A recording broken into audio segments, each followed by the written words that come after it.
Olá pessoal, tudo bem? Sejam bem-vindos ao podcast da Conexo e o nosso objetivo é conectar pessoas. O tema do podcast de hoje é jornalismo e para tratar desse tema trouxemos aqui o André Nunes, ele que é mestre em comunicação, escritor e jornalista. Seja bem-vindo, André. Obrigado, Lucas. Tudo bem? Joia. Para tratar desse tema também, para trazer conhecimento aqui, Ismael Cordeiro, ele que é gestor administrativo e empreendedor. Olá, pessoal, tudo bem? Sejam todos muito bem-vindos ao nosso podcast. E hoje um podcast sensacional, falar de jornalismo, um tema muito legal. E estamos aí, Lucas, compartilhar conteúdo, compartilhar e aprender, né? Isso. Como sempre. Bom, André, eu acho fantástico essa profissão jornalismo, jornalista, porque eu acho que é um profissional que, conforme até a gente estava conversando agora há pouco, ele tem que ser muito sábio, muito... Vou usar uma palavra que não sei se é correta, você me corrige. Ensaboado. Sim. Tem que ser muito ensaboado, porque de repente ele tem que bolar muita coisa em cima da hora ali e tal. Realmente tem que ter uma dinâmica e uma mente muito, muito acentuada ali.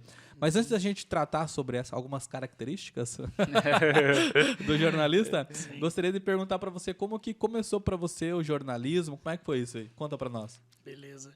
Então, acho que foi um pouquinho o caminho meio natural do pessoal de humanas, assim, né? Na época de escola ainda, né? Gosta de escrever história, geografia, geopolítica, aquelas coisas, e acaba direcionando, né? Eu cheguei a pensar em direito, mas nunca foi muito minha praia, né? Era aquela coisa... e também, né, começou ainda pelo lado meio de crítica, né? Porque jornalismo sempre é meio perrengue, né? Então... a época que eu fiz ensino médio era quando estavam debatendo o diploma, se precisava ou não, então... Mas eu decidi apostar na minha vocação mesmo e seguir, assim. Não me arrependo, é puxado, né, digamos, porque é bastante desafio, né? Isso que vocês falaram do improviso é muito o quem sabe faz ao vivo direto. Quem sabe faz ao vivo, toda hora. Mesmo você não trabalhando direto com TV ou rádio, mas tem rede social, tem tudo, né? Então...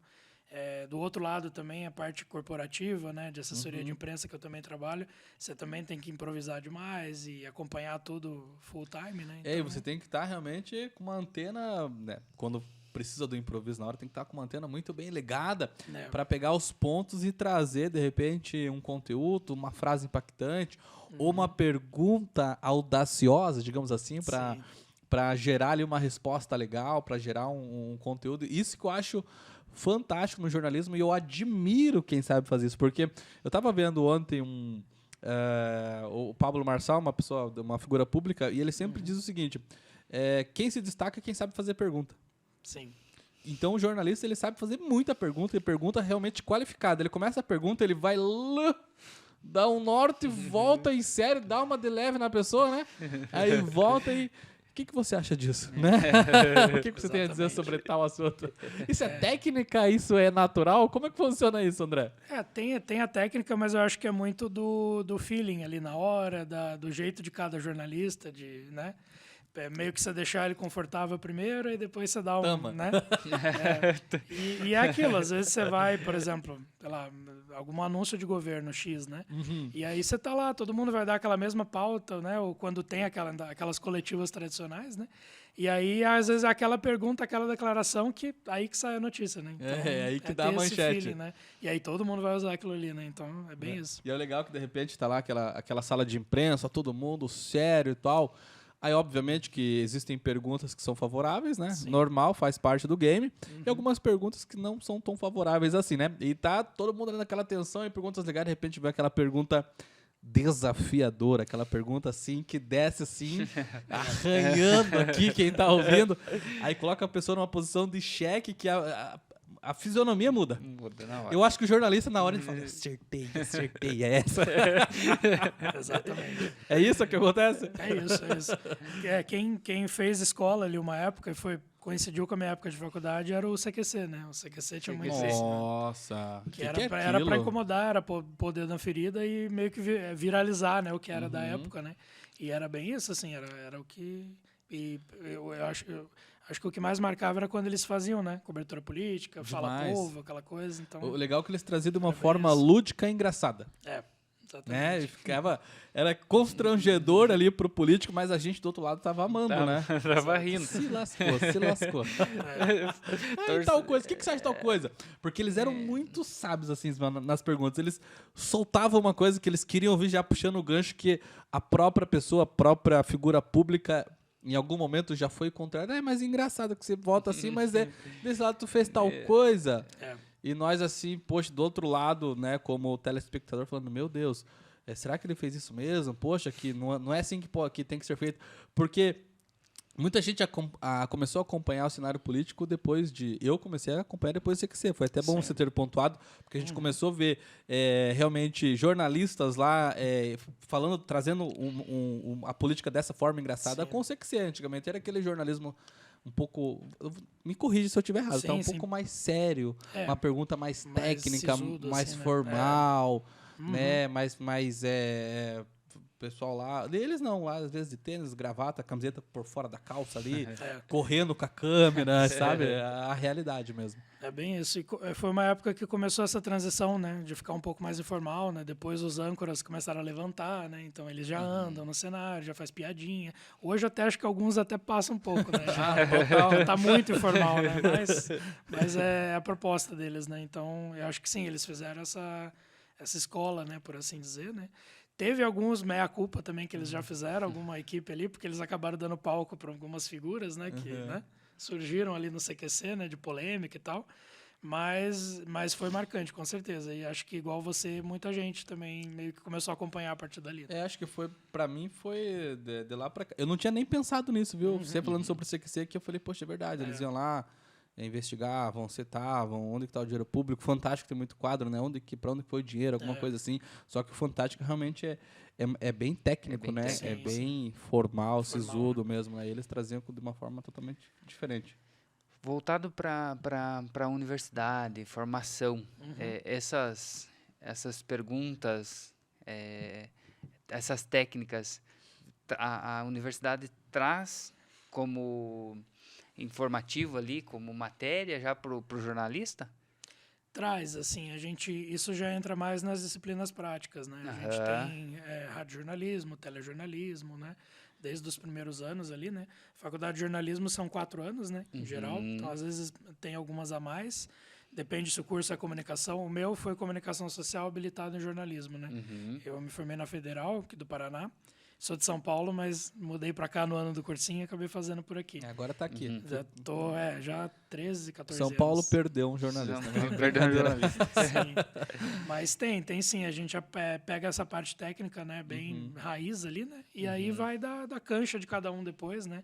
Tem os que vão para área cultural, esportiva, política, internet, tudo, né? Ali eu também acabei pegando um período de transição de rede social, né, de Twitter, que estava começando forte. Twitter, política é muito forte. Facebook, né? Aí já entraram nas campanhas, então foi toda uma transição, né? Eu me formei em 2015, então de lá para cá também já mudou bastante coisa. 8 anos aí. E acaba ficando livre para a pessoa. E cada um vai desenvolvendo o que mais gosta, né? Exato. O pessoal que vai mais para parte de futebol, outros vão para parte política. Acho que cada um desenvolve, né?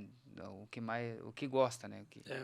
Uma coisa que eu sempre digo de dica, né, para a área, né, quem pensa em fazer, quem está começando, é meio que já se jogar desde cedo, assim, já mete a cara, tenta algum estágio, às vezes não pode ainda, já vai colocando em prática mesmo. Já vai colocando porque é o que vai te dar além de dar a prática, né, já vai te dando os contatos, né, porque a gente precisa, em toda a área, né, o network é importante, mas em comunicação a sua agendinha ali de fonte de contato é essencial, né. O que eu acho legal também, André, o que você falou de realmente já vai, inicia, starta, e eu sou super a favor disso. Por mais que de repente ele está fazendo jornalismo para segmentado, de repente, ou para esporte, ou para cultura, igual você falou. Por mais que não seja a área, né, que você queira atuar. Mas vai curtir o mercado, vai sentir. Nada precisa ser eterno, né? Vai ali, sente como é que é o mercado, faz o network, que é muito importante e arrebenta. Até por conta do network, né? Você vai, em todos os lugares que você está, você vai precisar de pessoas, né? Network é pessoas. Então, você tem que conhecer as pessoas para você conseguir ter... Ele citou a questão de fontes, né? Que sempre tem aquela, né? Aquela fonte lá. aconteceu isso, mas a fonte é preservada. A fonte é preservada. Queria que você explicasse para a gente como essa questão da fonte. Da fonte, né? Isso já passou uma época, assim, digamos, que era mais aquela coisa clássica, né, de jornalistão, de cada um ter as suas fontes. Eu ainda trabalhei com, que é referência, né, na minha formação também, que foi o professor Haroldo Murat, né, que ele faleceu agora no começo do ano. 82 anos, então imagina, ele acompanhou, 82. Ele teve só de jornalismo 60. Todas as transições ele acompanhou. Tudo. Então, desde dos jornais clássicos, né, até blog, que ele tinha mais recentemente. Então, ele ainda tinha esse jornalismo de pegar o telefone todo dia e falar com as fontes dele. O que você tem para a coluna hoje e tal. E manter esse contato, né? E, claro, muitas delas, não em off, mas aquela coisa que ele não revelava, né? Principalmente quando era de poder público, né? Então ainda tem sim. Porque são fontes ali que senão a matéria para de chegar, né? Exato. Tem que preservar. Não, brincadeiras à parte, mas existe uma proteção realmente da fonte. Sim. E eu acho que é isso que deixa o jornalismo livre e independente, né? Porque ele pode trazer a matéria e falar, não preciso dizer de onde que Exato. surgiu. Eu também, de onde que surgiu isso? Isso já é uma coisa muito antiga da proteção da fonte, da proteção ali da notícia? Da notícia, né? Se eu não me engano, a parte regulamentada é um pouco mais recente, assim, da nossa Constituição, né, com certeza, que o sigilo de fonte é constitucional, né? Mas claro que passa pela ética e a credibilidade ali jornalística, né? Então você não vai confiar numa fonte que, né? Então, teoricamente, tem isso também. Não precisa revelar, claro, mas você tem que, né? Quem vai assumir, na verdade, aquela bucha é o próprio jornalista, né? Então, quando ele assina uma matéria e ele banca, né, digamos, aquela informação, qualquer questão judicializada vai cair sobre ele, né? Ele então, precisa provar por verdadeiro uma matéria, uma coluna que seja? Porque assim, se você protege a fonte, eu tô perguntando como leigo, tá? Claro. Me corrija também. Fique livre e à vontade para isso. Eu vou lá, vou fazer uma publicação de uma fonte e pela Constituição, que eu acho também que deixa o jornalismo independente, eu não preciso dizer quem é essa fonte, né? Sim. Mas e se não for verdade, como é que faz? Eu respondo por isso? Responde. A gente tem a questão o mantra, né, quase da profissão, que é a liberdade de expressão, né, claro. Só que é com responsabilidade, né? Então você tem que ouvir os dois lados, né, que é sempre o ideal, né? Às vezes o outro lado não vai querer responder, ou não na hora, mas depois. Então tentar fazer esse equiparar o espaço, né, pelo menos. Mas a questão da apuração que é o fazer jornalístico, né? Então você levanta não só falar com as fontes, mas levantar os dados sobre aquele assunto, né, que você está dando. Então, em geral, você faz todo esse percurso, né? Quando você tem, claro, pensando no jornalismo ideal, né? Que você tem tempo para apurar, tem uma equipe, editor, todo mundo. Mas nos grandes jornais que ainda fazem, né? De rádio, TV, impresso, internet, passa por esse passo a passo, né? Então, o repórter é pautado, tem o período de apuração, levantamento e as fontes. E aí tem fonte que vai ser... mas, em geral, as fontes são abertas. São abertas. Tem as fontes oficiais, tem as fontes mais informativas, né? Mas essa questão do Watergate, assim, do Garganta Profunda, né? Esses clássicos é mais quando tem algum escândalo muito, né? Então, ainda existe, mas eu acho que ficou um pouco marcado também com um período mais clássico, os anos 70 para cá, né? Então...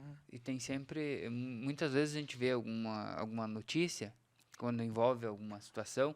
E o repórter lá, ou o apresentador fala, tal pessoa foi procurada e não quis gravar a entrevista, ou não respondeu. Então, justamente por causa disso, para dar esse espaço.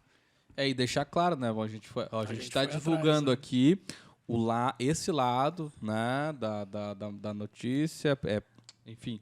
Mas você não quis se pronunciar, então não adianta vir depois aqui e falar que tá errado, né? A gente te deu abertura, porque ele se defende, né? Não, fulano disse isso, mas ciclano, a gente entrou em contato, ele disse que discorda, não é bem assim e tal, quem vai fazer a apuração é órgão tal e segue, né?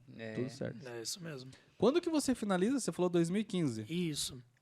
Eu fiz um intercâmbio, né, de 6 meses durante a faculdade, acadêmico mesmo, né, de bolsa, fui para a França. Uau! E aí acabei, bem bacana, foi uma baita oportunidade. Que experiência, também. Né? Sim.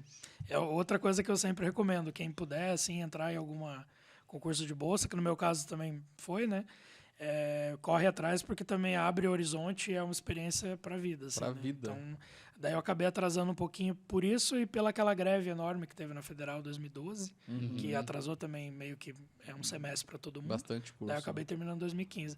Mas eu já trabalho desde 2010, então desde que eu sou calouro eu já... já tá é o que você falou, né? Entra... Já vai... É isso que tu quer, é o que arde no coração, já vai executar, né? Já vai para estágio, fazer network e contato. E aí eu tive boas oportunidades, assim, meu primeiro estágio foi na CBN, Curitiba, aqui. A CBN, que é... Né, ícone, né? Ícone. E aí era 2010, no Central ano que eu entrei. Brasileira de Notícias? Exato. Meu pai ouvia demais, CBN. Sim, no rádio. A rádio que toca a rádio é top. Sim. Sensacional. E aí era aquele ano que teve a Copa da África, teve eleição, então foi um ano muito 2010, né? 2010. Foi a Copa da África, Exato. da Vuvuzela. Da Vuvuzela. Nossa, sensacional. Shakira, sensacional. No histórico. Depois eu passei na 91 Rock, que ela ainda existe, mas online só, né? Que também era um talk show, então eu ajudava na produção todo dia, 2 entrevistados por manhã, era bem bacana também. E aí a minha escola maior ali de prática foi o Jornal Metro, aquele que distribuía no Sinaleiro, né? Que é um jornal gratuito, impresso. E era o Grupo Bandeirantes, junto com a TV Band. Então a redação, você tá ali naquela ilha de vidro, e eles gravando o jornal e a gente fazendo ali, muito bacana. Ali acontece o trabalho mesmo, não é cenário, né? Não, ali que a gente vê, por exemplo, no Jornal Nacional e outros jornais... Tá lá é âncora, né? Os âncoras. Isso. E lá atrás o pessoal aqui, o computador sério. Estão trabalhando. Trabalhando mesmo, não tá ali pra ficar bonito, não. Não, a gente só cuida na hora do ao vivo, né? Pra não E fazer igual o rapaz do álcool em gel lá, você viu? Ele pegava o negócio do álcool em gel. Exatamente. Às vezes tinha, né? Tem umas pérolas, né? Mas a gente cuidava, né? Você acha que durante esse período, eu ia citar 2015, mas na verdade você já começa antes de 2010. Isso. Você acha que de 2010 a 2013 houve mudança no jornalismo, no sentido de que ter mais abertura, mais campo? Porque, para mim, jornalista era aquele que ficava ali entrevistando. Eu não entendia que tinha um repórter do esporte, o da cultura, entre tantos outros. E também agora com as redes sociais, que vem muito forte. Tem muita gente fazendo jornalismo nas redes sociais. Então, o que você diz ao longo desse trajeto de 13 anos ali? Teve muita mudança, né? Porque bem nesse período a gente, pegar aqui o exemplo em Curitiba, né? A gente tinha ainda 4 ou 5 jornais diários, né? Impressos. Então, tinha o Estado do Paraná, tinha a Tribuna, a Gazeta, Bem Paraná, que ainda continua, o Indústria e Comércio também. E aí eles foram meio que sumindo, né? Então, foram todos para online, né? Com o foco principal. A Gazeta foi meu objeto de estudo depois no mestrado também. Em 2017 eles deixaram de circular. Então, assim, o campo foi transformando, né? Eu acho que hoje dá para dizer que a gente produz conteúdo muito mais do que antes, né? Então, todo mundo é um potencial produtor de conteúdo, né? A gente está aí na era das influências, né? Só que eu acho que o que passa é essa questão. Você tem o que informar, né? Esse conteúdo está sendo bem trabalhado, ou é só alguém que está ali comentando a opinião dela, Isso né? que eu vou citar a vivência depois, dela. Então, exatamente. E esse eu acho que é o grande desafio para o jornalista e o comunicador hoje em dia. É saber chegar no público dele e se atualizar, né? Se aproveitar as oportunidades que a gente tem. Eu acho também que a gente comeu algumas bolas em algumas épocas de Instagram, TikTok, às vezes não abraça tanto a tecnologia, parece que fica assim, né? Quando ela chega. Fica como um rival, né? Um rival, não sei o quê. Muito tradicional, quadradão, demora e entrar, e aí alguém vai lá e faz estoura. Primeiro. Estoura, exatamente. Estoura. Sabe o que eu vejo, Isma? É o que o André citou também. Eu acho que é uma parte que é sensível, porque, por exemplo, assim, ó, qual é realmente o jornalista de formação? É muito estudo, é muita prática, é estágio, é realmente ter essa vivência. Aí, de repente, a pessoa vai lá abrir um canal e se intitula jornalista. E começa a fazer. Sim. Bacana para quem faz e traz um conteúdo legal. Mas, pô, gente, tem gente que tá exagerando, né, André? Não. Tem gente que só porque tá às vezes com... Eu não me intitulo jornalista, não sou. Esse aqui é um outro formato de comunicação. A nossa veia, o nosso propósito é outro. Depois a gente até pode falar sobre isso. Mas acho que tem muita gente que pega o microfone e coloca um terno. Eu acho que o terno é a credencial. Eu acho que a diferença está no terno. Exato. Você acha que tem muito disso também? Tem sim. A própria discussão do diploma, né, que caiu e voltou, era um pouco por isso, né? Porque diziam que, teoricamente, pela questão de liberdade de expressão mesmo e tudo, qualquer pessoa, em tese, poderia ser. Mas eu defendo totalmente, não só pela minha formação, mas pelo estudo da área, né, da seriedade. Você tem que ter a vivência prática, né? Tem muito jornalista que se fez e hoje são comunicadores bem conhecidos, dentro e fora do Paraná, no Brasil, que foi mais por experiência do que formação, fizeram formação depois, mas a formação é essencial, né? Porque não só para toda a parte teórica, que é fundamental, mas a parte de ética, né? Então você tem que passar por aquilo ali, entender o que é o profissional. Então o jornalista profissional realmente faz diferença, né? Eu acho que realmente é saber a história do jornalismo, onde começou, por que começou, quais são as técnicas, os primeiros, porque você pega a pessoa que tem uma facilidade, né? Sim. Ela tem uma desenvoltura legal. Pô, ela vai saber decorrer um texto, vai saber decorrer uma mensagem, vai saber fazer perguntas inteligentes. Mas e o início, né? O que verdadeiramente é o jornalismo? Cita, por exemplo, você pega a pessoa, cita 10 grandes jornalistas. Sim. Tops, assim, só nacional e internacional. Como começou rádio, comunicação, né? Toda aquela história de Carlos Alberto de Nóbrega, o pai dele, enfim, os comunicadores aí que são ícones pra gente. Eu acho que essa é a diferença, é você realmente fazer o estudo e eu compactuo do teu pensamento também. Com relação ali o certificado, né? Porque senão não teria sentido, né? A pessoa poder, qualquer um se intitular jornalista e entregar um conteúdo e daí acaba até... Para a profissão, acho que ficaria ruim, né? Até para a própria profissão. O profissional lá que estudou, que nem você se formou, fez intercâmbio, se atualiza. Para o outro país estudar, gente. Para outro país estudar para poder entregar um conteúdo. Aí, né? Nada contra, mas aí chega uma pessoa e fala, não, eu sou jornalista também. Então, eu acho que fica... não fica legal, não fica nivelado a questão da competição. Não, eu acho injusto. É injusto, né? Sim. Conta pra gente, André. Quem foi Haroldo Murat? E como é que foi a sua parceria com ele? Sim. Coincidiu ali com esse período, eu comentei um pouco do Jornal Metro, né? Então eu fiquei 2 anos lá e fazia a parte de agenda cultural, matéria de cidade, mas basicamente a parte cultural. E eu entrevistei ele 3 vezes pelo livro dele, né? O Vozes do Paraná, que é a obra-prima, né, dele. Ele fazia perfis biográficos de personalidades do Estado, de várias áreas, né? Não só pessoas famosas, né? Então, professores, médicos, advogados, políticos, né? Então, ele lançou, no período que eu fiquei no jornal, essas 3 edições. E aí, quando eu saí do jornal, eu acabei começando a trabalhar com ele. Então, primeiro nessa equipe de pesquisa, né, do livro. E aí eu entrei na edição 7, a gente está na edição 14. Então já foram 7 edições. Que legal. E aí agora, né, a gente está tocando ainda essa edição póstuma, né, que ele faleceu no começo do ano. Mas ele é um jornalista assim, paradigmático do Estado, né? Então ele trabalhou praticamente todos os jornais impressos, os maiores, né? No Indústria e Comércio ele ficou 20 anos como editor. 20 anos? Até entre os anos 80 e os anos 2000, então... Aí que vem o apelido, né, que ele tinha, que era professor, né? Todo mundo chamava de professor Haroldo, porque ele deu aula na PUC também um período, né? Ele era gaúcho, mas se radicou aqui desde criança também. Fez igual você, veio pra cá e virou cidadão aqui. curitibano. E assim, agora a gente também tá com um novo desafio, que é fazer a biografia dele, porque é muita coisa, vai ser um levantamento que vai ter alguns anos também, porque ele passou por muitas, rádio e TV também, ele sempre foi o foco impresso, mas...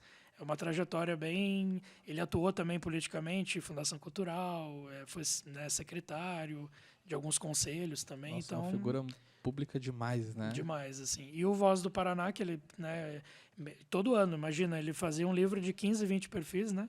Por ano a gente entrevistava, pegava fotos, uma edição que é enciclopédica, assim, quase. E todo ano ele lançava uma delas, e já com seus 70, 80 anos. Então, não parava, na verdade. Era um exemplo, não parava. Um exemplo. Tinha um blog diário, que era meio coluna, né? Aquela coluna clássica que eu comentei, das fontes, tudo.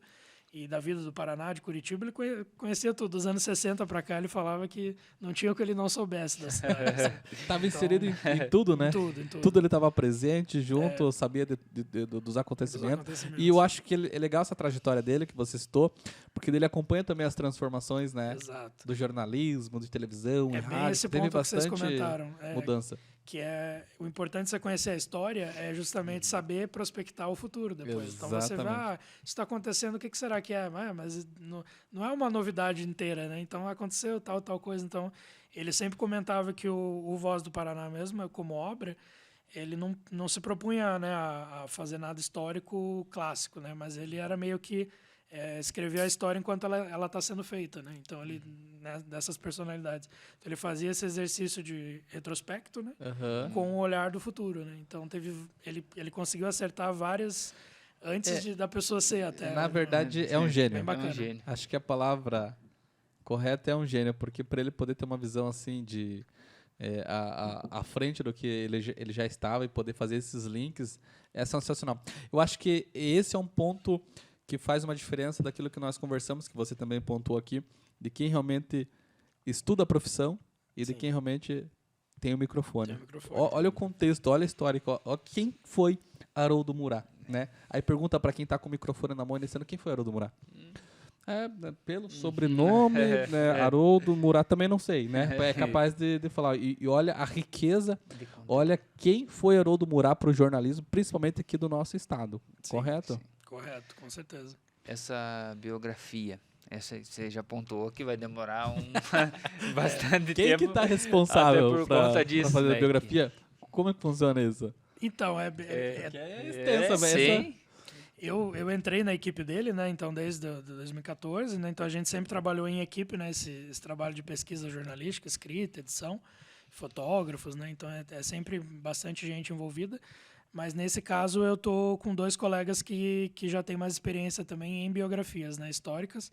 É o Diego Antonelli, que é um jornalista, escritor aqui de Curitiba também, né? E o Walter Schmidt, que é um mais veterano, aí já quase regula com o próprio Haroldo. Então, a gente está, né, esse trio, a gente vai se dividir ainda, né, levantar esses materiais, mas não é uma obra que não tem como apressar, né? Então, eu acho que pelo menos uns 2 anos aí até sair. Nossa, 2 anos. Olha, para fazer uma biografia, 2 anos, olha a riqueza de material. Agora, surgiu uma dúvida para mim. Como é que funciona a biografia? Pode postar, não pode? Que eu já vi algumas polêmicas na televisão. Pô, fulano tem que retirar a biografia, etc e tal. Como que funciona? Precisa da autorização? Não precisa? Essa também foi uma polêmica aí que levou uns anos, né? De Supremo e decisões, tudo. A gente teve alguns casos, né? Até puxando aqui o nosso local, Paulo Leminski, né? Teve um caso que ficou 10 anos embargada, a biografia dele, que tem um título ótimo, O Bandido que Sabia Latim.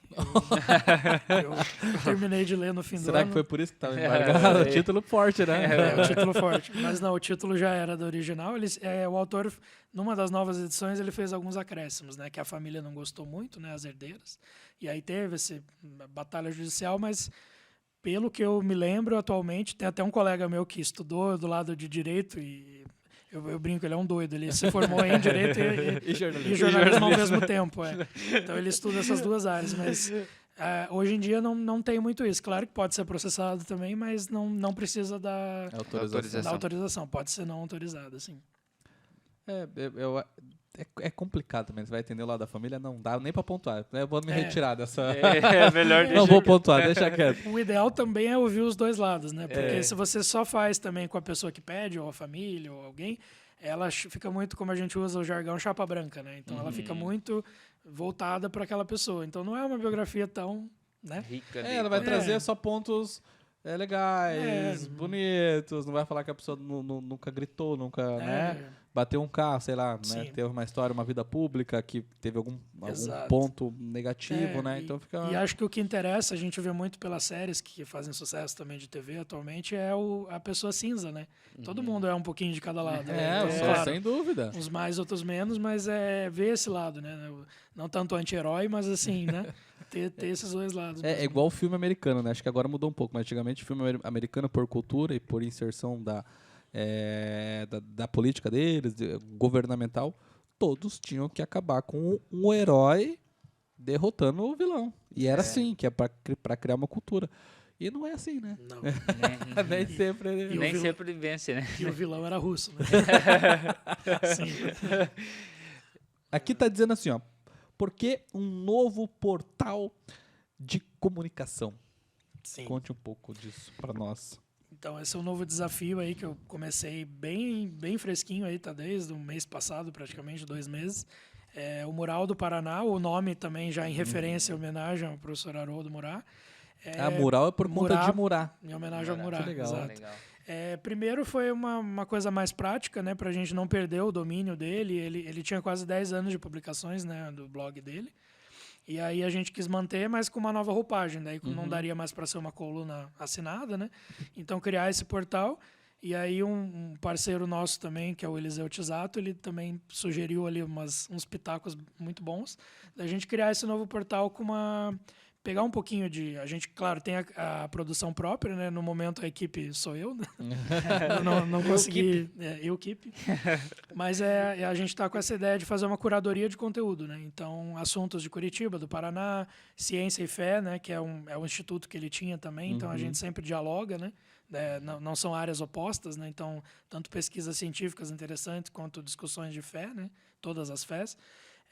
Um pouco de política, de cidades, né? Mas o foco, o carro-chefe que eu estou pretendendo é a agenda cultural também. A agenda cultural. Exato. Isso é muito forte, né? E Curitiba é muito forte. Muito forte. Voltando do assunto do Eliseu, que ele deu alguns pontos ali para você tratar, e realmente o Eliseu é um cara fantástico, me ajuda bastante, gente. Ele mentora demais nosso podcast, sempre ele está aqui trazendo pessoas maravilhosas, indicando pessoas maravilhosas, como o André. É isso aí. Sempre auxiliando a gente, olha, vai para esse lado, vai para essa veia e tal, faz assim, faz essa, porque ele é uma baita pessoa. Sim. Um abraço, Eliseu. Abraço, você Eliseu. Tá muito bacana e todo colorido agora. Tá andando todo colorido. Pra quem conhece, ele sabe por que eu tô falando isso. Um abraço. Mas assim, legal. Bacana trazer esse formato, esse conteúdo. É um conteúdo digital, né? Sim, digital. Vai estar digital, que é o que tá prático. A mensagem está chegando de forma atual e é o que o mercado exige hoje. E trazendo esse conteúdo que faz menção ao saudoso Murat. Sensacional isso. Era a mesma página dele ou você faz uma releitura da página dele paralelo? É uma releitura. Ele tinha o domínio dele, né? Era haroldomurat.com.br, né? E aí a gente abriu o nosso agora, então ficou muraldoparaná.com.br. A gente está também nas redes sociais, né? Facebook, Instagram, Como que Twitter. Tá ali nas redes sociais? Mesma coisa? Mesma coisa, arroba Mural do Paraná ou Mural Paraná no Twitter, né? Mas a gente está com esse nome em todas. O Facebook a gente ainda está migrando, porque eles são meio chatinhos para mudar a página, né? A página era Haroldo Murat mesmo, mas ainda estamos por lá. A gente vai também retomar a newsletter, que era um formato que ele tinha, né? Então, a gente tem uma fatia ali de leitores que... Eleitores, né? Olha. Meu voto em mim, onde eu vou fazer um mural maravilhoso. Isso, de leitores que gostam muito, né? Que acaba sendo bom também aquele horário de manhã que você recebe, né? O resuminho, né? A newsletter também retomou, né? Tem outros veículos também investindo no formato. Porque como a gente vive no mundo de conteúdo agora, né? De rede social, tudo, é interessante ter uma visão jornalística dessa curadoria, né? Então, nessas editorias, por exemplo, comentei cultura, política, Paraná e tal, o que aconteceu de mais importante, né? Então, faz esse resuminho com a visão, claro, daquele veículo, né? Todo mundo é livre para escolher, né? Seguir o veículo que quiser. Que melhor quiser, né? se encaixa, então, se adequa. E outro lado bacana do jornalismo cultural é que a gente não compete, né? Então, é uma área que só se soma, né? A gente teve... falando em Curitiba, a gente tem o maior festival de teatro aqui da América Latina, né, o Festival de Curitiba. A gente teve uma rodada muito bacana de jornalistas culturais que vieram cobrir daqui, de fora.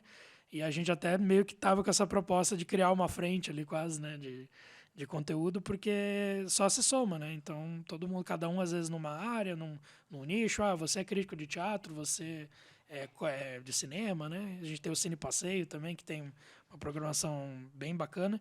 Então, é uma área que você não concorre, né, diretamente. Então, é bem interessante também. Cada um contribui ali com conteúdos interessantes, faz uma somatória e onde o leitor acaba ganhando, né? Os collabs, né? Isso. E colegas. Falando em leitor, o que o leitor pode esperar do Mural do Paraná? Então, a gente está tentando, assim, temas mais leves, né? Nada muito também pesado, porque aquele jornalismo também muito policialesco... Né? Claro, é importante, né? É fundamental até da profissão apontar, né, os problemas na cidade, enfim, de várias áreas, né? Mas também trazer os bons exemplos, né? Bons cases, histórias bacanas, né? A essência também do jornalista é contar histórias, né? Então, a gente tenta abranger bastante e também nesse lado da agenda cultural mostrar o que está acontecendo. Porque até para quem cobre a área é difícil saber tudo que está acontecendo na cidade, né? Então, quando você até trata sobre agenda cultural, eu acho fantástico esse tema. Porque é um modelo que muitas pessoas às vezes não seguem porque tem pouca informação. Eu não sabia que Curitiba o que você citou a nível sul-americano? O maior festival de teatro da América Latina. Eu não sabia. Para mim é novidade. Estou aprendendo agora. Então, é bacana, legal isso, porque é a cultura. Né? Imagina, é um polo, é Curitiba, capital do estado e sendo uma potência na parte teatral. Eu já vi muitas manchetes que existe uma semana aqui que as pessoas ficam fazendo teatro e muita atividade, e traz artes de todo o país para cá. Pode ser que seja o mesmo, mas eu não sabia que tinha esse título e essa importância. Sensacional. Realmente. Sensacional. Acho que vai agregar demais aí para muita gente. E não só trazendo essa notícia que é notícia, tem que ser entregue, mas, aconteceu morte, aconteceu isso, aconteceu aquilo, porque isso vai acontecer. Está acontecendo agora, inclusive. Então, legal. Parabéns por esse modelo e por ter essa tratativa. Muito legal. Essa parte que nem o Lucas falou, né? Eu também não sabia que nós tínhamos esse título. É muito legal saber que a gente faz parte, né? De ter um festival tão maravilhoso assim. Renomado, né? Renomado. Da América Latina. Ele já tem, é gigante. Gigantesco. Ele tem 30 anos, né? Então ele já teve vários formatos, né? Teve uma época menor, assim, mas ele sempre tenta trazer as grandes companhias do Brasil e também os artistas locais, né? Então a gente tem teatro de rua, gratuito. Teatro de rua acompanha bastante. Isso. Porque eu via muito RPC, tá tendo teatro de rua aqui agora, etc. São 2 semanas, né, de programação, então foi agora no finzinho de março. Eles tentam marcar sempre na próxima aniversário da cidade, né? E esse ano foi muito interessante que lotou o Guairão todos os dias. Assim. Então foram 13 dias de Guairão, todos lotados. O pessoal acho que ainda no pós-pandemia, né? Retomando. Acho que o pessoal tá carente disso, né? Total. Muito bonito. Até os teatros menores que eu fui também, todos cheios. Muito legal. Eles tiveram público recorde esse ano também. Se não me engano, 200 mil pessoas. Uau! Muita coisa. 200 mil pessoas? Sim. Caraca! E tem o Risorama também, que é a mostra de stand-up, né? Risorama. É bem conhecida aqui. Que e Curitiba é forte no stand-up, né? Forte também. Curitiba manda a gente pra fora, né? É verdade. Começa aqui, estoura. Leva e vai pra frente, né? Você falou de um ponto interessante sobre a questão da pandemia do Covid. Como que foi para você, André? Foi bem desafiador também. Primeiro, do ponto de vista pessoal, eu tinha acabado de casar, então a gente já foi forçado ali aquela convivência 24 horas, né? Mas não, foi bom, né, também. Mas foi desafiador porque foi quando eu estava começando o mestrado, né? Então acabou que o meu mestrado foi inteiro EAD, né? Home office. Dá um foco legal, né? O lado bom foi que aí deu para equilibrar com o trabalho, né? Então, às vezes, se fosse todo presencial, não sei se eu ia conseguir, né? Mas aquele primeiro ano acho que foi o pior para todo mundo, né? Porque era não tinha vacina, não sabia como era, máscara, então foi bem complicado o início. Depois a gente foi, né, dando uma distendida. Tem algumas profissões que ficaram, né? Que eu mesmo ainda estou em home office, né? Então essa questão permaneci. A empresa que eu trabalho também acabou aderindo. Eles aderiram um mês antes da pandemia, então é meio visionário ali, né, o modelo. Mas esse trabalho de jornalista de computador, né, de escritório, a gente até consegue, né? Então, a gente acaba saindo mais para evento externo, né? Atender algum cliente. Fazer alguma cobertura. Alguma cobertura, né? Algum evento. Mas o dia a dia ali acaba sendo muito você e um computador no celular, né? Então, deu para manter, né? Mas também foi muito importante pelas notícias, né? Pela apuração. Isso, eu ia falar para a questão do jornalismo, né? O que entregou de informação. Meu Deus, trabalharam bastante, né? Exato. Trabalharam muito, né? O jornalismo trabalhou muito. Muito, era área prioritária, né? Essencial para continuar também, né? Então foi os colegas ali de rádio e TV bravos ali também durante todo esse período, né? O pessoal falava muito em trabalho ou serviço essencial e realmente chegar à informação correta também era muito essencial, né? Talvez a pessoa não só olhava para a parte, por exemplo, da saúde, segurança pública, enfim, mas a parte do jornalística, o que trabalhou nessa pandemia não está escrito, né? E eles iam lá em matérias Eu vou falar de televisão porque é o que eu acompanhava mais, tá? Até com máscara fazendo, né? Dificuldade de falar, né? Se desenvolver, a dicção e realmente sair de casa. Eu vi uma matéria lá, jornalista fazendo o teste do Covid e deu positivo ao vivo, né? Que tenso. E tava ali trabalhando, né? Tava entregando. Eu acho isso é legal. Isso é vivenciar realmente a sua profissão 100%. É isso aí. 100%. Um legado legal também, prático, que ficou da pandemia foi a liberdade de fazer as entrevistas remotas também, né? Então agora, antes era quase um tabu, né? A TV tinha que ir até o personagem, tudo presencialmente.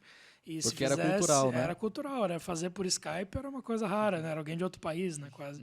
E hoje não, se você já faz, consegue fazer o link ao vivo, ótimo, se não, grava um vídeo e manda, eles usam, então meio que eu acho que ajudou a democratizar também, né? E com relação à tecnologia, né? Da tecnologia. A tecnologia ajudou o jornalismo com relação a isso, né? A fazer essa ponte entre o entrevistado, né?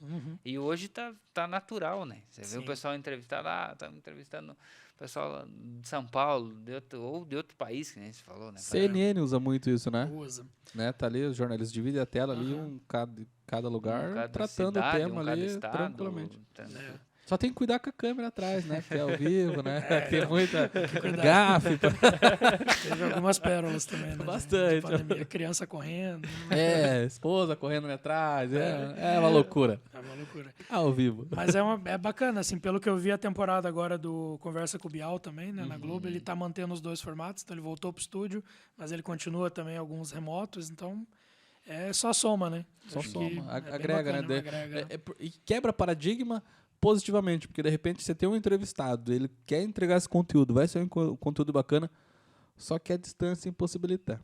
É tanto o jornalista de se deslocar, tanto o convidado de vir até o local, então faz esse link aí e entrega um conteúdo de muita qualidade. Muita qualidade.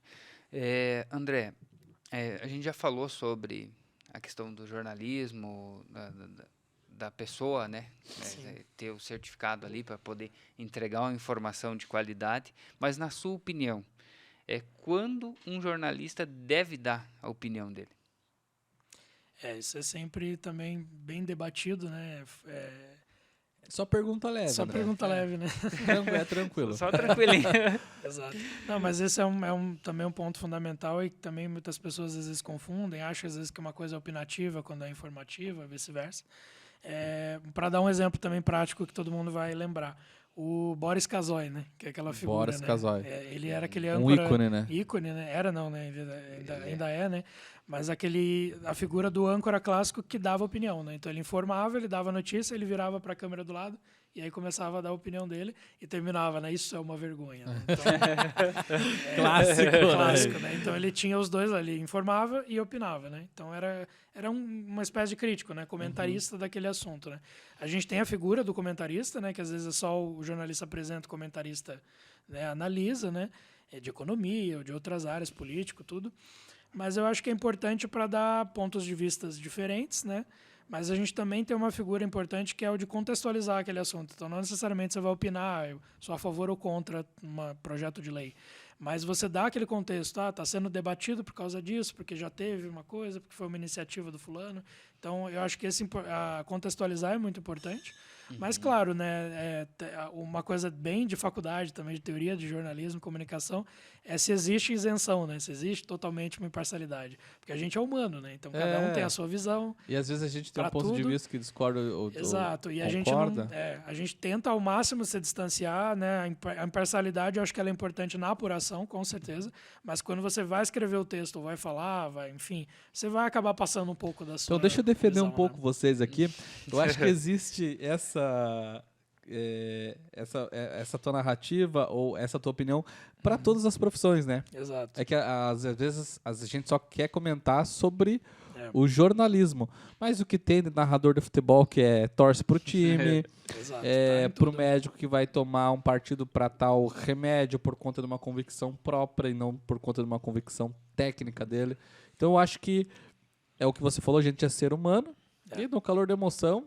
Claro que tem gente que faz somente de propósito em todas as profissões e faz parte, a gente corre sangue aqui, não é fluido de alguma coisa, né? Não é nenhuma máquina, Mas na hora de passar a mensagem, tem gente que, né, pontua demais, mas é legal entender o momento que é uma opinião e o momento realmente que é a notícia, né? E contextualizar. Acho que contextualizar é importante, independente de opinião. Para quem está em casa, entender o conteúdo, o porquê que está sendo vinculado, que uma semana atrás aconteceu isso, o projeto de lei voltou porque a Câmara aqui não aprovou, porque não tinha quórum suficiente. Porque quem está em casa, senão a pessoa senta lá, projeto de lei vai ser colocado em votação. Ele senta de novo, projeto de lei e coloca, pô, será que eu tô louco? É a mesma coisa de novo, né? O que está acontecendo? O porquê disso tudo.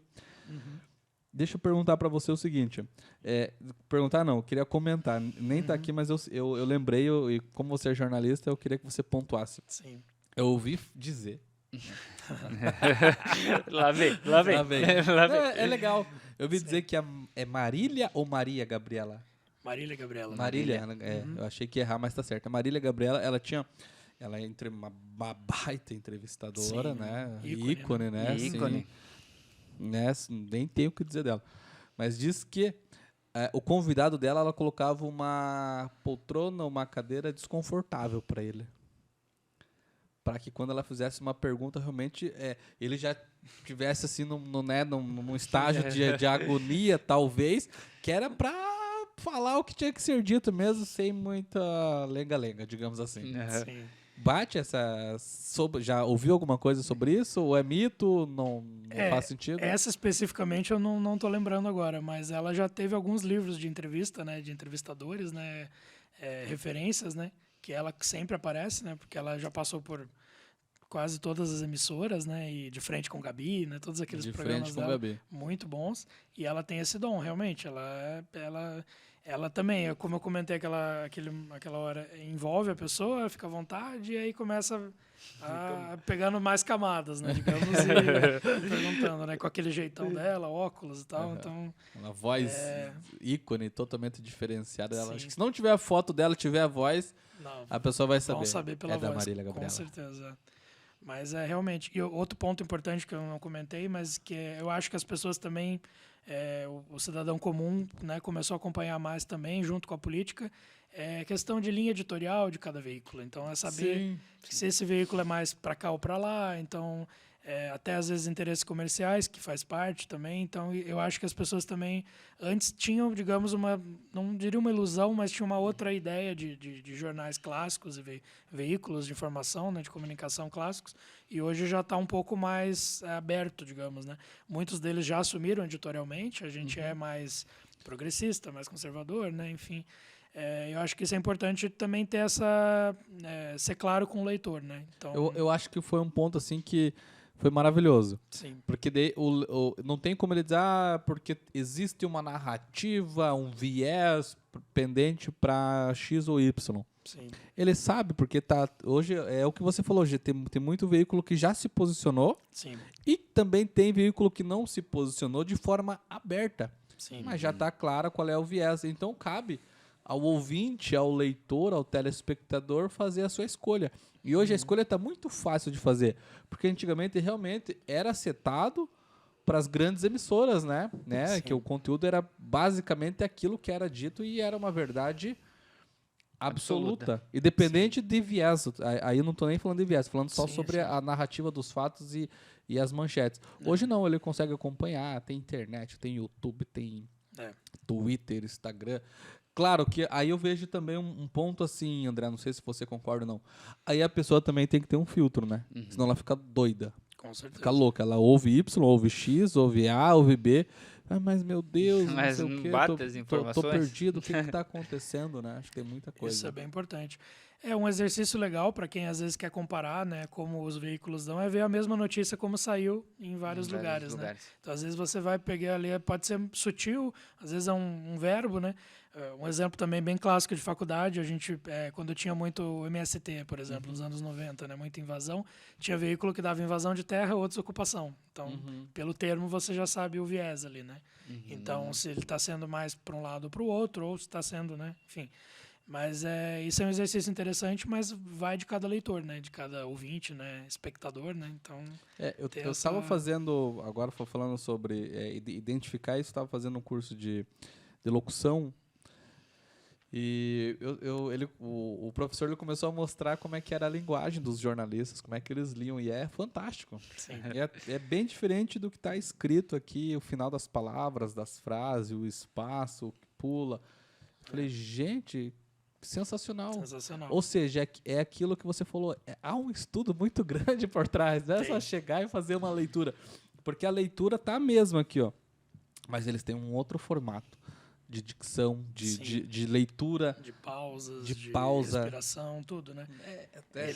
Nossa, os colegas de rádio e TV é fonoaudiólogo, exercício para entrar no ar, eles estão fazendo antes. O que eu lembro que mudou um pouco é que aquele locutor clássico, assim, até de supermercado, né, de rádio, caiu um pouco em desuso, né? Eles ainda estão muito em propaganda, mas hoje em dia já é a fala mais coloquial mesmo, mais informal, como se fosse um bate-papo, fica mais, né, mais tranquilo, né? Então, não só de podcast, mas de tudo, né? Isso que então, aquele bem engessadão, assim, né? Eu acho que esse já vai ter que se remoldar, né? Tem que remoldar, eu até, inclusive, eu parei de fazer. Eu comecei o curso, fiz 4, 5 cursos, 4, 5 aulas. E também para mim tá ficando puxado, que eu tava com agenda todos os dias, o dia inteiro. Né? Eu tô com uma filha pequena que vai fazer... quando eu falo o dia inteiro, é de manhã até 10, 11 horas da noite. Sim. Eu tô com uma filha pequena que vai fazer 1 ano agora, mês que vem. E, né, obviamente, precisa da minha atenção. Cuidado, né? E eu fiz uma aula, fiz 2, fiz 3, e eu vi que ele estava numa pegada muito jornalista, muito locutorzão antigo, né? Mantendo a voz, mantendo a tonalidade, seguindo. Falei, não, esse não sou eu. Não, então peraí, deixa eu tirar meu time de campo, porque eu não sou assim. Tinha que fazer uma leitura vinheta. Lembrei, vinheta. Leitura de vinhetas de supermercado, de loja de Pernambucana, disso, daquilo, com aquela voz tênua, serena, com a mesma intensidade, aí dava umas pausas, aí voltava. Falei, não, acho que isso não é o meu propósito, não é a minha personalidade.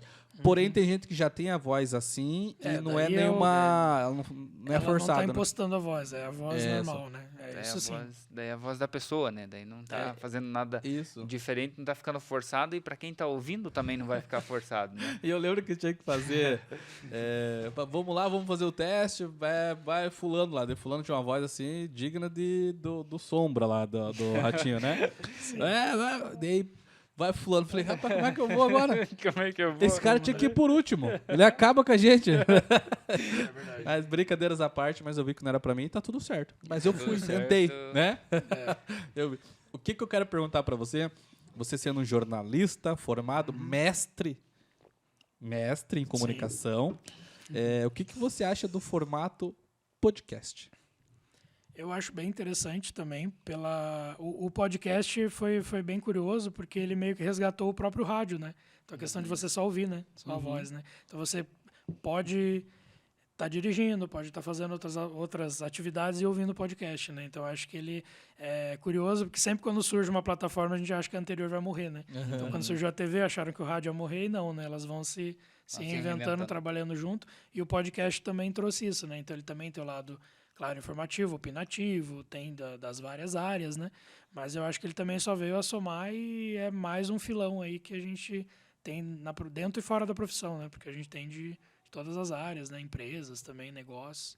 Bem interessante. Eu acho legal o podcast, assim, num formato de conversa realmente bem leve, bem tranquilo, sem muito viés. Porque eu trato o podcast como uma roda de conversa antiga. Como é que funcionava antigamente? A gente ia na casa das pessoas e não tinha o aparelho celular que tirava a pessoa dali e ela estando ali, né? Exatamente. e era obrigada a puxar conversa, como é que foi o dia, como é que foi a situação, ou conta um pouco do seu trabalho, ou conta um pouco do que você faz. E hoje realmente o que a gente faz. Tanto que tem muita pergunta que eu coloquei aqui porque eu, como leigo, eu quero saber. Sim. Para mim, por exemplo, o que você falou sobre Curitiba ser referência no teatro a nível sul-americano é maravilhoso. Para mim, é uma coisa que eu aprendi hoje. E eu tenho também como política minha, eu tenho que aprender alguma coisa nova Todos os dias. Então, para mim, hoje foi no finalzinho do dia, mas valeu. Consegui. Obrigado por essa informação. Então, eu trago essa visão do podcast dessa forma. Da mesma forma que a gente entrevista aqui empreendedores, que a gente quer conhecer o negócio dele do nosso jeito. Com as nossas perguntas, talvez de forma equivocada ou não. Esses dias nós trouxemos o presidente de uma associação Além da Visão. Deficientes visuais. Foi assim, maravilhosa a entrevista. Imagina. Trouxemos aqui xadrez adaptado, dama, trilha.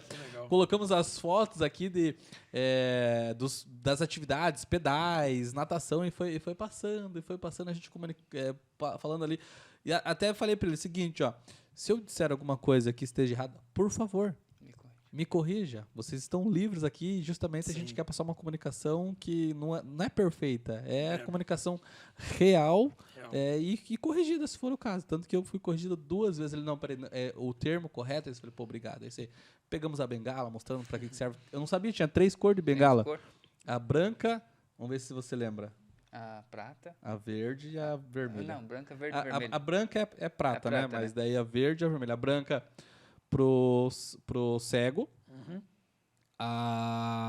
Totalmente cego, né? A verde para quem tem uma baixa visão, que ele enxerga, né? Ele tem uma limitação na visão, mas ele enxerga. E a vermelha é pro cego e surdo. Aí realmente ele falou que normalmente quem está com essa bengala vermelha ele vai estar com um acompanhante, né? Porque o cego, ele, né, pelo fato da deficiência da visão, a audição auxilia muito ele. Aí quando a pessoa tem a deficiência visual e auditiva, aí precisa realmente de ter alguém ali para acompanhar. Então esse o formato que a gente traz, aprendendo e replicando essa informação, deixando cada vez mais leve. É por isso que a gente quer conversar e perguntar sobre o que você acha de podcast, de dar opinião, e você foi muito sensato na hora da opinião. Falou, o certo é não, né? Mas a gente é ser humano. Porque senão fica aquele discurso político, não, porque é por ética, o que a gente aprendeu em tal lugar, a gente não deve, realmente quem faz está se equivocando, ou tem que deixar claro que é uma opinião. Não adianta, o texto escorrega ali, não tem como, porque a gente tem um lado, não adianta. E as pessoas percebem, né? Então não tem como fingir, né? Essa questão do roteiro mesmo. Tudo que é roteirizado, muito ensaiadinho, fica artificial, não é legal, então você percebe. Então quem está consumindo o conteúdo vai naquilo que transparece, né? Sim, então, tem que ter mesmo. E mergulha e sai. Não tem problema se a gente for por um assunto e voltar e depois trazer outro assunto e ir seguindo, né? O bate-papo leve. Com relação à gestão das emoções, a gente vê isso bastante e tem algumas coisas que marcaram, algumas notícias que marcaram até a minha vida, né? Eu assistindo um dos casos que foi, acho que não lembro a data certinho, se foi 2017, que foi o acidente com o avião da Chapecoense. Não vou me lembrar a data. Mas, enfim, aquilo demonstrou o lado humano do jornalismo, né? Que era o pessoal que estava fazendo cobertura, que estava indo fazer a cobertura do jogo e que se acidentou, e a equipe de jornalismo e a equipe do time em si. Né? Então, aquilo dentro não tem gestão de emoção que consiga corrigir, né? Não. Isso sempre mexe quando os obituários, né, por exemplo, quando tem de colega. E esse caso da Chapecoense também foi bem emblemático, porque foram muitos colegas que faleceram, né, junto com o time. Então, todo mundo praticamente que acompanhava o jornalismo esportivo ali, ou já tinha trabalhado junto, ou conhecia, e aí teve a equipe técnica. Então, ali realmente mexeu muito, assim, com a... Eu lembro que um jornalista estava fazendo a cobertura, não vou lembrar o nome dele, e ele estava fazendo a cobertura, acho que passou uma mãe, se não me engano, de algum atleta ou algum parente que infelizmente tinha falecido. Ele foi perguntar para ela, ela falou, posso te dar um abraço? Porque eu sei que para você também foi difícil, né? Quantos colegas? Aí ele não se aguentou. Né? Não teve jeito. Não teve jeito ali, a emoção falou mais forte. Tem casos que marcam muito, né? A gente teve o Boechat também da Band. Nossa, aquele acidente o Boechat do helicóptero. Absurdo, né? Meu Deus do céu. Nossa, super querido. Baita jornalista. Eu não cheguei a conhecer pessoalmente, mas os amigos em comum que trabalharam com ele também, todo mundo, era unanimidade, assim, praticamente. E faz falta, né? Ele faz muita falta até hoje. Não só pela pessoa que ele era, mas o profissional, assim, retocável, né? Então... Fora da curva, né? E na pandemia, aí mais ainda, né? Daí quem segurou as pontas até a pandemia, aí na pandemia não teve como, né? A gente teve aquele dia do Bonner, né? Que ele pediu, vamos respirar, né? Vamos se acalmar ao vivo, né? Então, porque eles estavam ali, ele, a Renata, eles estavam... Porque imagina, cada dia subindo o número de mortos, absurdo, né? E você dá e conta a história, então tem uma hora que, né? A carga vem, né? Emocional vem emocional. E vem muito forte. Vem de uma forma, assim, tremenda. Como que foi, curiosidade minha, como leigo, tá? Sim. Como é que funciona? O Jornal Nacional é 2 âncoras? Ou existe um papel mais de âncora do Bonner? Existe um papel mais comentarista?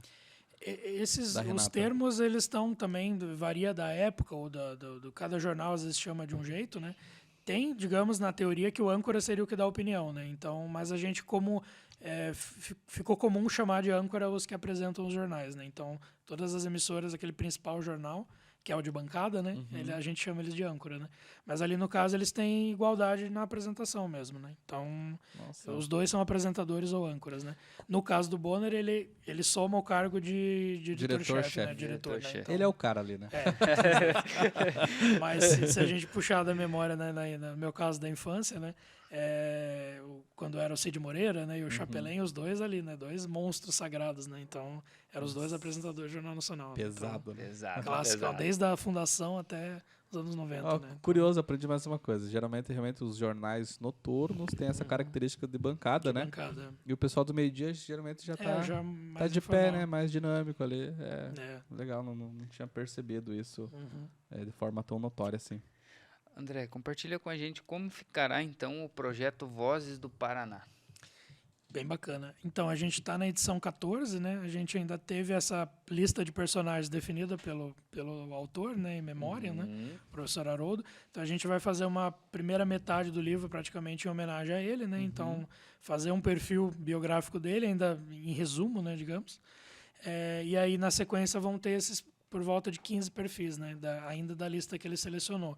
Então, a gente já fez umas 5 entrevistas, então a gente está tocando, mais ou menos no ritmo que ele fazia mesmo, né? Então, esse livro deve ser lançado até o final do ano. A gente ainda vai ver o modelo exatamente, né, de lançamento. Ele gostava de fazer ali no Palácio Garibaldi, juntava ali 200, 300 pessoas, era bem bacana ali, uma noite de autógrafos, né? Então, a gente ainda vai ver esse formato, mas ele deve sair até o final do ano. Que legal, maravilhoso. E bem clássico nesse formato de autógrafo, né? Trazer o pessoal, fazer aquela fila, aí bate um papo, tira uma foto. Os personagens também autografam, é bem bacana. Nossa, bem clássico, trazendo realmente o formato que sempre deu certo, sempre brilhou e bem...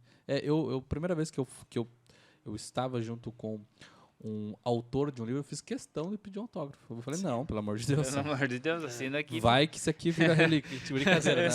Porque é lúdico, né? É todo mundo que fala, não, porque fulano é bom. Eu falei, rapaz, tem um livro autografado. Eu tenho um livro autografado. Era lindo falar isso, né? É bem legal. André, bom, 1 hora de conversa, bate-papo maravilhoso, muito edificante. Queria agradecer você pela presença. Eu que agradeço. Pela entrega, pelo compromisso com o jornalismo e realmente pela parte técnica, que é notória que você tem bastante técnica e, obviamente, mestre em comunicação, escritor, jornalista. Então, tenho certeza que tudo que você está colocando a mão aqui está sendo com muito carinho e muito profissionalismo, porque isso é o que você respira e transpira. Também queria acrescentar que você está com muita atividade, viu? Você começou a citar que tem biografia, agora livros, um monte de coisa para estar entregando, mas também acrescentar que quando a gente gosta do que faz, as coisas se encaixam e vão fluindo naturalmente e quem quer, faz, né? Quem não quer, arruma uma desculpinha ali. Deixa uma mensagem para o pessoal que nos acompanha, fique à vontade. Beleza, obrigado. Em resumo é isso, também agradeço pelo espaço, né? Sigo à disposição de vocês para futuras parcerias também, né? Convites. Mas eu acho que é um desafio, né? A gente, como eu comentei, está nessa era de produção de conteúdos, né? Então, é a era da informação, né? Que é definida por alguns autores, né? Da nossa área, mas que tem que ter ética, responsabilidade, técnica, né? Correr atrás, então a formação é importante para isso. E também se jogar, né? Ir para a profissão, correr atrás também das experiências, né, dos contatos, a gente comentou, né? E é isso aí. Então, acompanha a gente no muraldoparaná.com.br, nas redes sociais, @muraldoparaná.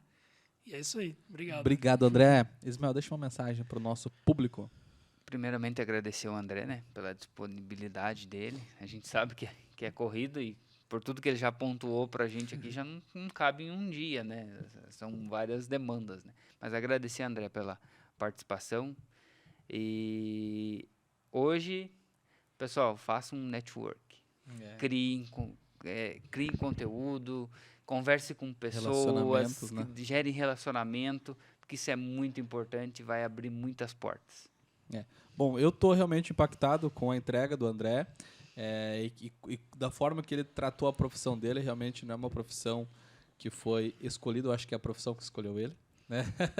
Porque isso realmente ele transpira. Imagina aí você fazer um intercâmbio para um outro país, outra cultura, deixar ali as pessoas próximas que você tem aqui tão longe, né, André? E aí bate saudade, né? Ainda bem que tem rede social que hoje facilita o contato. Sim. Mas o que eu queria deixar para você, profissionalismo, né? Um exemplo, entrega, um exemplo, realmente pontuar aquilo que ele pontuou, porque eu achei bem importante quando ele diz o seguinte: jornalismo não é só quando você pega um microfone na mão. Eu até brinquei quando eu trouxe a alusão de um terno, mas nem todos fazem de terno, mas é compromisso com a profissão, né? Realmente existe um curso, existe uma carga, existe uma história, existe um conteúdo, existem pessoas como Haroldo Murat, que fazem parte da história, que fizeram assim grandes coisas por essa profissão. Então, realmente, tem que se profissionalizar. E, segundo, ame o que faz e transpire o que faz. Essa é a nossa mensagem de hoje. Você que nos acompanha, curta esse vídeo, compartilhe esse vídeo e siga a Conexo nas redes sociais. Muito obrigado e até o próximo episódio.